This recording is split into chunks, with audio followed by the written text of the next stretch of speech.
Hello everyone, welcome to your own channel. तो SBI clerk ने अपना मेंस पेपर फर्स्ट डे का तो ले लिया। 25 को जिनका भी पेपर था, फर्स्ट शिफ्ट सेकंड शिफ्ट जो भी था वो ख़त्म हो गया। और एक ये जो दिन होता है एग्ज़ाम के नेक्स्ट डे जो होता है, स्पेशली जिनका भी 25 को पेपर था, मैं उनके लिए बोल रही हूँ। 4 जिनका भी पेपर है वो तो खैर पूरे ज़ोरों शोरों से लगे हुए हैं, मुझे पता है उनके पास टाइम नहीं होगा अभी और कुछ डिस्कशन का, बात का। और सबसे अच्छी बात उनके साथ ये है कि वो देख पा रहे हैं कि हाँ भाई, पैटर्न कैसा आ रहा है, लोगों को कहाँ प्रॉब्लम हो रही है, किस सब्जेक्ट में प्रॉब्लम हो रही है।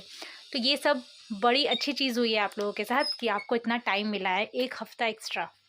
और जैसा कि मैंने कल भी बोला था कि जो लोग ऐसे बोलते हैं ना कि हाँ 1 हफ्ते में क्या ही कर लेना है, 1 हफ्ते में कुछ नहीं होता है, जो होता है पहले से तैयारी होती है। ठीक है, बात आपकी कहीं न कहीं चलो सही भी है, लेकिन ये चीज़ हम नहीं मना कर सकते हैं। आप खुद सोचिए ना कि अभी आपको पता है कि आपका आज पेपर है और तुरंत पता चल जाए कि 1 वीक के बाद पेपर है। तो सबसे पहले आपके माइंड में क्या आएगा? तकलीफ़ होगी आपको कि ओहो! मेरी तो इतनी तैयारी थी कि आज के क्वेश्चन को सॉल्व ही कर लेती मैं। 1 हफ़्ते एक्स्ट्रा है और वो भी तब जब आप मतलब बहुत सारे शिफ्ट हो चुके हैं। तो उससे आपको कहीं न कहीं एक हेल्प मिलेगी और आप उस हफ़्ते अपनी तैयारी को डबल, ट्रिपल एक से शुरू कर देते हैं। तो ख़ैर, और 25 का जिनका भी पेपर होगा, वो एक अलग ही सन्नाटे में अभी होगा आज का दिन, 2 दिन, 1 दिन, ऑब्वियस सी बात है, एग्ज़ाम के बाद रहती ही है। लेकिन लोग कहते हैं कि एग्ज़ाम के बाद रिलैक्स हो जाते हैं वो, एग्ज़ाम हो गया अब तो रिलैक्स है। नहीं यार, मेरे को तो ऐसा लगता है कि असली जो दिमाग उथल-पुथल होता है ना, वो एग्ज़ाम के बाद ही होता है। हम घर आते हैं, जीए चेक करते हैं, जीए ही चेक करते-करते तो आधा मतलब एनर्जी ख़त्म हो जाता है। शुरू में तो है ना, वहाँ से आते तो लगता है चलो ठीक है, कोई नहीं, कम बना तो क्या एक्यूरेसी है हमारी, ऐसा-वैसा सब कुछ अच्छा सोचते हैं। घर आके अगर गलत-सलत होना स्टार्ट हो जाए, तो उसके बाद 50% एनर्जी तो वहीं चली जाती है। रिज़ल्ट आने का तो ख़ैर टाइम बहुत है अभी। तो ये जो मैंने वीडियो बनाया है, ये एसबीआई क्लर्क के मेंस का कट ऑफ और नॉर्मलाइज़ेशन पे बनाया है। मुझे पता है अभी बहुत लोग ऐसे बोलेंगे, अभी तो एग्ज़ाम भी नहीं हुआ है 1 दिन का। आप कैसे कट ऑफ बता सकती हैं? कैसे आप बता सकती हैं कितना जाएगा, नहीं जाएगा? तो मैं सबसे पहले आपको बोल दूँ, मैं कट ऑफ बता भी नहीं रही हूँ। ज़ाहिर-सी बात है, ये बिल्कुल अंडरस्टूड है। कट ऑफ जब भी पता चलती है ना, तो ओवरऑल जब आप पेपर सारा देख लो, किस सलीके से आया है, पूरा कंप्लीट, तभी कट ऑफ बता सकते हैं। पर जितनी बात ये सही है कि कट ऑफ डिसाइडेबल नहीं है अभी जब तक शिफ्ट ना हो, उतनी ही कहीं न कहीं बात ये सही है, वो है सेफ अटेम्प्ट। सेफ अटेम्प्ट एक ऐसी चीज़ है कि इस पे कहीं न कहीं कट ऑफ पूरी रुकी हुई है हमारी। अब यहाँ पे स्टूडेंट्स सब ऐसे ये भी बोलेंगे कि इसमें कौन-सी बड़ी बात है, 100 प्लस जिनके अटेम्प्ट्स हैं उनके सिलेक्शन होंगे, जिनका भी 70s में होगा उनके सिलेक्शन नहीं होंगे। बट बिल्कुल ऐसा नहीं है, आप ये सब मिथ मत रख के चलिए माइंड में। हम बैंकिंग की प्रिपरेशन कर रहे हैं, बैंकिंग एग्ज़ाम एक ऐसा एग्ज़ाम है ना कि कब किसका डाइस चेंज कर दे पता नहीं चलता है। स्पेशली जो एसबीआई जैसे पेपर्स होते हैं वो, क्योंकि आपके अटेम्प्ट्स कितने हैं ये मायने नहीं रखता है, आपके सेफ़ अटेम्प्ट्स कितने हैं। और सेफ़ अटेम्प्ट्स ऐसे नहीं होते हैं कि हम अगर अगर मैं आपको बोल दूँ कि भाई तुमने 100 बना के लाया है तो तुम्हारी सिलेक्शन हो जाएगी, ये सेफ़ अटेम्प्ट है। नहीं, जो भी आपको हाई अटेम्प्ट को सेफ़ अटेम्प्ट बोलते हैं ना, वो गलत बोलते हैं। सेफ़ अटेम्प्ट हमेशा एक्यूरेसी पे डिपेंड होता है, हमेशा एक्यूरेसी पे। इसलिए मैंने शुरू में कहा, मैं जो भी बताने जा रही हूँ ना, ये कट ऑफ नहीं है, बट ये कट ऑफ से कहीं ना कहीं मिलता जुलता ही है, वो है आपके सेफ अटेम्प्ट के। अगर मैं आपको एक रेंज बता दूंगी जिसमें ऑब्वियस ही बात है कि एक्यूरेसी जो होती है वो बैंक एग्जामिनेशन में वो इतनी ही इंपॉर्टेंट है जितना कि स्पीड। ठीक है ना, हम ये नहीं कह सकते हमारा स्पीड हाई है और एक्यूरेसी डल है तो हमारा सिलेक्शन होने का चांसेस बहुत ज़्यादा है। नहीं, 5 क्वेश्चन कम बना, 10 क्वेश्चन कम बना, एक्यूरेसी होती है पेपर में, रिजल्ट में कॉन्ग्रेचुलेशन का मैसेज वो देख लेते हैं, है ना। तो मुझे ऐसा लगता है कि मत कीजिए आप 110 अटेम्प्ट, मत कीजिए आप 90 अटेम्प्ट। अगर आपके 80s में 80s 75 74 अगर ऐसे ऐसे अटेम्प्ट भी है ना, तो मैं ये नहीं कहूँगी कि प्लीज़ आप रो दो, आप छोड़ दो, तैयारी बंद कर दो, कुछ नहीं होगा आपका, आप हो ही नहीं इस लायक। नहीं यार, मुझे पता है आप लोगों ने भी बहुत मेहनत की है। ये अलग बात है कि एग्ज़ाम्स में जाकर अटेम्प्ट्स नहीं बढ़ पाए आपके, या फिर नहीं हो पाए। ऐसा नहीं होता है यार, ठीक है, लेकिन एक्यूरेसी बहुत भयानक मैटर करेगी, ये चीज़ माइंड में लेके चलिए। अगर आपकी एक्यूरेसी है ना, तो यकीन मानिए ये इस रेंज में भी सिलेक्शन होगा। बिल्कुल होगा सिलेक्शन, एकदम 100% मान के चलिए सिलेक्शन आपका होगा। और अगर फिर से ये बात बोलूँगी कि अगर रिजल्ट के पहले कोई प्रिडिक्शन करना बेकार है ना? तो बस इसीलिए मैंने ये बनाया था कि आप एक बार सेफ अटेम्प्ट मैं आपसे शेयर कर सकूँ, कि ये नहीं कि अब जिनके भी 70s में अटेम्प्ट है या फिर अटेम्प्ट इन पूरी उम्मीद तोड़ ताड़ के बैठ जाए कि नहीं ये तो होना ही नहीं है। एक्यूरेसी मैटर करेगी। बहुत लोग यहाँ पे ये चीज़ कह रहे थे कि नॉर्मलाइजेशन होती है या नहीं। प्री में तो हमने सुना है, मेंस में होती है या नहीं। तो बिल्कुल नॉर्मलाइजेशन होती है, ये चीज़ हम कह सकते हैं। क्योंकि जब भी शिफ्ट होता है, अगर मतलब जिन्होंने क्वेश्चन सेट किया है, जो कर रहे हैं बैंक, उनको अगर, क्योंकि वो लोग हमसे ना ऐसा नहीं है, हम जितना सोचते हैं ना उससे 10 कदम आगे वो लोग सोचते हैं। हमें ऐसा लगता है कि चलो ऐसे ऐसे स्ट्रैटेजी होगी, ऐसे क्वेश्चन आएंगे, इस तरीके, ऐसा कुछ नहीं है यार। उन्होंने बैच रखा है ना, बैच लगाया है, 10-10 साल का एक्सपीरियंस है, इतने सालों का। तो थोड़े वो बेवकूफ़ थोड़े ही है, वो सब कुछ दिमाग में लेके चलते हैं।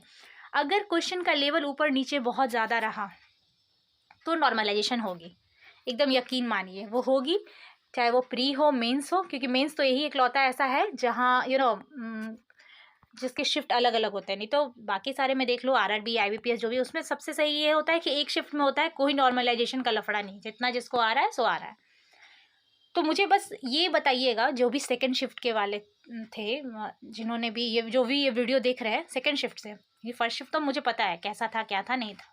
आप एकदम सच्ची बात, ये नहीं कि हमारे शिफ्ट का था भाई, हमें तो कैट का क्वेश्चन दे दिया गया था, क्या फर्स्ट शिफ्ट वालों का रहेगा, हमें तो यूपीएससी का क्वेश्चन दे दिया। प्लीज़ ऐसे नहीं, फालतू नहीं, जेन्युइनली बताइएगा कि आपके शिफ्ट में क्वेश्चन कैसे थे, स्पेशली मैथ्स, रीजनिंग और इंग्लिश का। क्योंकि जीए तो मैं देख रही हूँ यार, कैसे थे वो तो मैं देख रही हूँ। आप इस तीनों का मुझे बताइएगा, क्या क्वेश्चन ड्यूएबल थे, मॉडरेट थे या बहुत हाई थे, जिससे एटलीस्ट एक चीज़ मुझे पता चले कि हाँ नॉर्मलाइजेशन की चांसेस हैं या फिर नहीं है। मतलब अगर लेवल आप लोग का भी वही होगा जो मतलब फर्स्ट शिफ्ट में था, तो जाहिर सी बातें नहीं होगी, बिल्कुल नहीं होगी। लेकिन अगर आपके मतलब आपके शिफ्ट में क्वेश्चन अच्छे आए, क्योंकि मैंने देखा है, मैं ये नहीं बोलती हूँ यार, फर्स्ट शिफ्ट में भी लोग बनाए हैं, लेकिन मैंने देखा है, जैसे कि एक है फ्रेंड है, उसका सेकेंड शिफ्ट में था, तो उसने तो बोला कि वो रीजनिंग 30 बना कर आया है और मैथ्स 23।